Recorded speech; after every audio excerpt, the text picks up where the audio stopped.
ہم اس درد میں، اس دکھ میں اپنے ہندوستان کے مسلمانوں اور جو دوسرے جو غیر مسلم بھی رہتے ہیں وہ بھی انسانیت کے ناطے ہمارے بھائی ہیں، اس غم میں ہم ان کے ساتھ برابر کے شریک ہیں، اور اللہ تعالیٰ سے ہم دلی دعائیں کرتے ہیں کہ اللہ اس مصیبت سے ہندوستان کے لوگوں کو جلد سے جلد نجات عطا فرما۔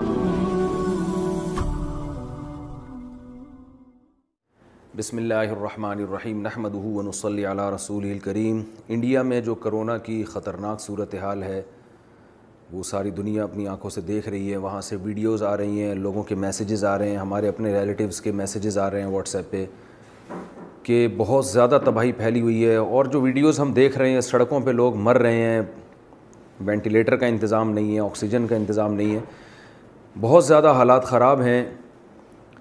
ان حالات میں ہم اپنے انڈیا کے ان مسلمانوں کے اور بلکہ انڈیا کی عوام چاہے وہ غیر مسلم ہوں ان کے غم میں، ان کے درد میں، تو اس بارے میں کچھ گزارشات خاص طور پر انڈیا میں رہنے والوں کے لیے کچھ گزارشات پیش کرنی تھیں۔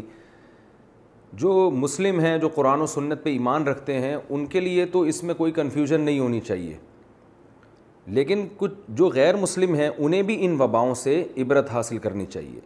جو اس وقت تباہی ہندوستان میں پھیلی ہوئی ہے، اور اس بات کا خطرہ موجود ہے کہ کل یہ تباہی پاکستان کی طرف بھی آ سکتی ہے، اللہ تعالی ہم سب کو محفوظ رکھے، یا کسی اور ملک میں بھی یہ سب کچھ ہو سکتا ہے۔ تو ہمیں اللہ تعالیٰ کی طرف سے اس میں ہدایات ملتی ہیں۔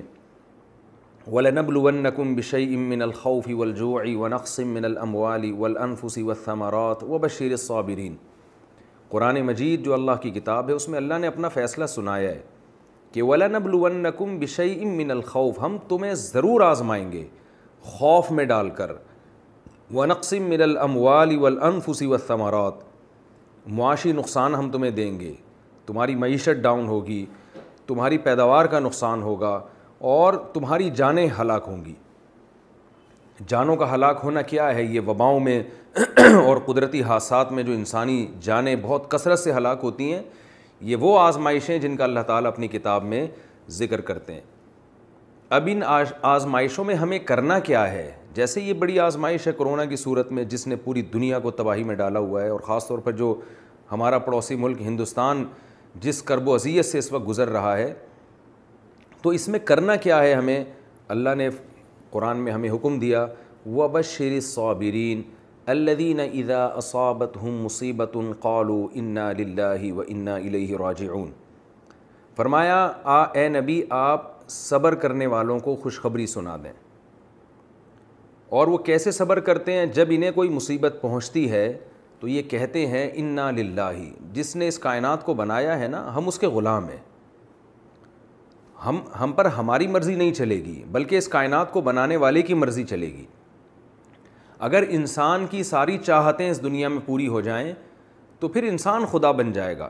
اللہ نے اختیارات اپنے ہاتھ میں رکھے ہیں۔ آج کرونا کی بیماری ہے، کل کچھ اور ہو سکتا ہے، پرسوں کچھ اور ہو سکتا ہے۔ آپ دیکھیں سونامی کے طوفان نے ہزاروں لوگوں کو موت کے گھاٹ اتار دیا تھا، اور پاکستان میں جو ایک زلزلہ آیا تھا بہت بڑا بالاکوٹ میں، اس نے 1-2 دن کے اندر 10,000 لوگوں کو موت کے گھاٹ اتار دیا۔ تو یہ طوفان، یہ آزمائشیں، یہ وبائیں، یہ آج پہلی دفعہ نہیں ہیں۔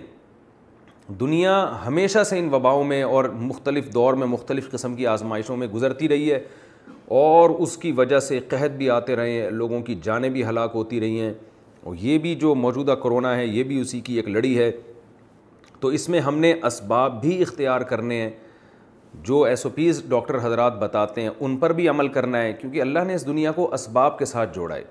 ہم دیکھتے ہیں رسول اللہ صلی اللہ علیہ وسلم کی صحیح حدیث ہے کہ ایک کوڑ کا مریض آپ صلی اللہ علیہ وسلم کے پاس بیعت ہونے کے لیے آیا، آپ صلی اللہ علیہ وسلم نے ان کو مسجد میں آنے سے منع کر دیا، اور مسجد کے اندر سے ہی آپ نے ان کو بیعت فرمایا ہے۔ حالانکہ مسجد تو ایک برکت کی چیز ہے، ایک یعنی یہاں شفا ملتی ہے انسان کو دعائیں مانگنے سے، لیکن آپ صلی اللہ علیہ وسلم نے بیماری سے بچنے کے ایک ظاہری سبب کو اختیار کیا، اس لیے کہ کوڑ کا مریض اگر مسجد میں آئے گا تو اس بات کا خطرہ موجود ہے کہ دوسروں کو یہ بیماری لگ جائے۔ تو اس میں آپ صلی اللہ علیہ وسلم نے احتیاط پر بھی عمل کر کے دکھایا، اور قرآن کے ذریعے ہمیں آپ صلی اللہ علیہ وسلم نے بتایا کہ احتیاط پر عمل کے ساتھ ساتھ ہم نے صبر کا دامن ہاتھ سے نہیں چھوڑنا، اور صبر کا طریقہ بھی اللہ نے بتا دیا ہے کیا سوچو گے تو صبر کی توفیق ملے گی. وہ یہ سوچنا ہے انا للہ، ہم پر ہماری مرضی نہیں چلے گی، ہم اللہ کے غلام ہیں. وَإِنَّا إِلَيْهِ رَاجِعُونَ، اور ہم نے لوٹ کر اللہ کی طرف جانا ہے. کیا مطلب؟ آج ہم نہیں مرے تو کل مریں گے، پرسوں مریں گے، اور ہم اللہ کی طرف جائیں گے. اس آزمائش میں اگر ہم نے صبر سے کام لیا، واویلا نہیں کیا، بے صبری کا مظاہرہ نہیں کیا، تو کل اللہ تعالی ہمیں اس کا اجر دے گا.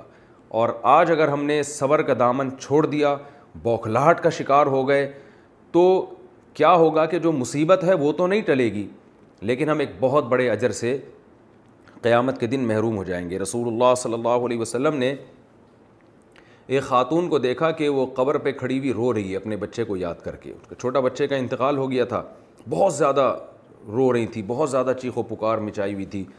تو آپ صلی اللہ علیہ وسلم نے اس خاتون سے کہا کہ تم صبر کرو. انہوں نے کہا، وہ جانتی نہیں تھی کہ یہ آپ صلی اللہ علیہ وسلم ہے. اس نے کہا کہ جو غم مجھے پہنچا اگر آپ کو پہنچتا تو میں دیکھتی کہ آپ کیسے صبر کا مشورہ دیتے ہیں. بعد میں کسی نے بتایا کہ یہ تو اللہ کے حبیب صلی اللہ علیہ وسلم ہیں، اللہ کے رسول ہیں. وہ خاتون نبی کے پاس گئی اور عرض کیا کہ یا رسول اللہ میں صبر کرتی ہوں. تو آپ نے فرمایا انما الصبر عند الصدمۃ الاولی، صبر اس وقت ہوتا ہے جب مصیبت پہنچی ہو. تو جب آزمائش آئی ہے، جب مصیبتیں آ رہی ہیں، اس وقت آپ نے صبر کرنا ہے.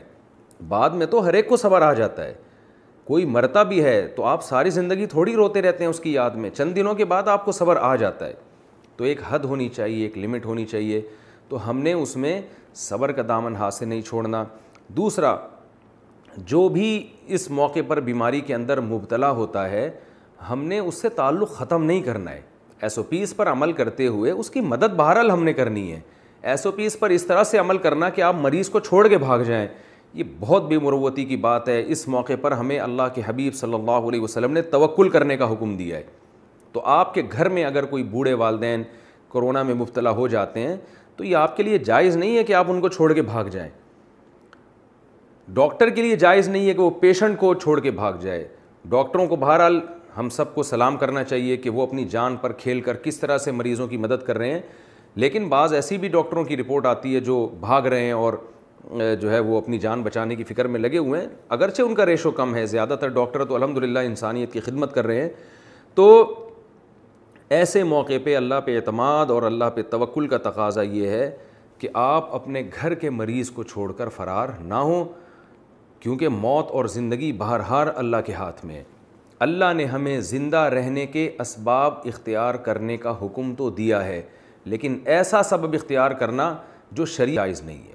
آپ خود کسی کرونا کے پیشنٹ کے بلا وجہ قریب نہ جائیں، لیکن آپ کے گھر میں اگر آپ کے کوئی بوڑھا بیمار ہو جاتا ہے تو اسے اس بیماری کی حالت میں چھوڑ کے جانا، یہ اللہ اس کے رسول صلی اللہ علیہ وسلم کی نافرمانی ہے. یہ کسی طور پہ بھی آپ کے لیے جائز نہیں ہے. اسی طرح گورنمنٹ نے اگر ڈاکٹروں کے ذمہ لگایا ہے کہ وہ پیشنٹ کی حفاظت کریں، اس کی کیئر کریں، وہ اسپتال چھوڑ کے نہ بھاگیں، تو ایسے موقع پہ ڈاکٹر کا فرار ہونا یہ بھی شرعی طور پر ناجائز اور غلط بات ہے.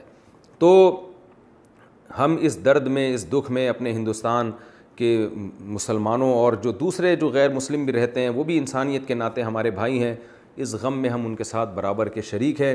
اور اللہ تعالیٰ سے ہم دلی دعائیں کرتے ہیں کہ اللہ اس مصیبت سے ہندوستان کے لوگوں کو جلد سے جلد نجات عطا فرما، اور جس کرب و اذیت میں وہ مبتلا ہیں اے اللہ اس بیماری سے، اس مصیبت سے ان کو نکال دے. اور جب تک یہ بیماری مقدر ہے، صبر کی ہم سب کو توفیق عطا فرما. اور اس میں غیر مسلموں کے لیے ایک سبق ہے کہ یہ دنیا خواہشات کے پوری ہونے کی جگہ نہیں ہے. اب بھی موقع ہے اللہ کی طرف آنے کا، شرک سے توبہ کرنے کا. قرآن صاف لفظوں میں کہتا ہے وَإِذَا غَشِيَهُم مَّوْجٌ كَالظُّلَلِ دَعَوُا اللَّهَ مُخْلِصِينَ لَهُ الدِّينَ، کہ جب تمہیں کوئی بڑی مصیبت آتی ہے، طوفان میں گھرتے ہو، تو تم سب اپنے دوسرے خداؤں کو چھوڑ کر اس خدا کو پکارتے ہو جو آسمانوں میں ہے. لیکن جب وہ تمہیں مصیبت سے نجات دے دیتا ہے تو پھر اس خدا کو تم بھول جاتے ہو. اگر وہ چاہتا ہے، بعض دفعہ وہ نجات نہیں بھی دیتا. تو اس میں، ان مصیبتوں میں، ان بلاؤں میں، وہ رب جو آسمانوں میں ہے وہ ہر ایک کو اپنی طرف دعوت دیتا ہے کہ آؤ مجھ سے مانگو. ایسے موقع پہ سب کو اسی اللہ کا تصور آتا ہے دماغ میں. ایک ویڈیو بھی ہندوستان سے وائرل ہوئی ہے کہ ایک ہندو فوجی وہ لوگ مسلمانوں سے اپیل کر رہا ہے کہ آپ لوگ دعائیں مانگیں. میری دادی مجھے بتایا کرتی تھیں, سہارنپور سے ان کا تعلق تھا, کہ جب بارشیں بند ہو جایا کرتی تھیں تو ہندو بھی آ کے ہم سے ریکویسٹ کرتے تھے کہ آپ لوگ نماز استسقاء پڑھیں. یہاں ایک بوڑھے رہا کرتے تھے ہندوستان کے تھے, انہوں نے یہ بات مجھے بتائی کہ ہندو ہم سے کہا کرتے تھے کہ آپ جائیں اور نماز استسقاء پڑھیں اور اللہ سے دعائیں مانگیں. اور میں نے اپنی دادی سے براہ راست سنا کہ بہت دفعہ ایسا ہوا ہے کہ ہم نماز استسقاء میں گئے اور ہم نے اللہ سے رو رو کے دعائیں مانگی اور اسی وقت آسمان سے بارشیں برسنا شروع ہو گئیں. تو مسلمانوں کو خاص طور پر چاہیے, ہم تو ایک حقیقی خدا پر ایمان رکھتے ہیں جو بلائیں دے بھی سکتا ہے اور بلائیں ٹال بھی سکتا ہے. تو بہت شدید ضرورت ہے اس بات کی کہ رمضان کی ان مقدس راتوں میں پوری دنیا کے لیے عام طور پر اور خصوصاً ہندوستان کے لیے جو ہمارا پڑوسی ملک ہے اس کے لیے ہم راتوں کو اٹھ کے گڑ گڑائیں, دعائیں مانگیں. اور اس میں صرف مسلمانوں کو شامل نہ کریں بلکہ اللہ سے یہ دعا مانگے کہ اللہ انسانیت جس کرب و اذیت میں مبتلا ہے تو اس مصیبت سے ہم سب کو نکال دے.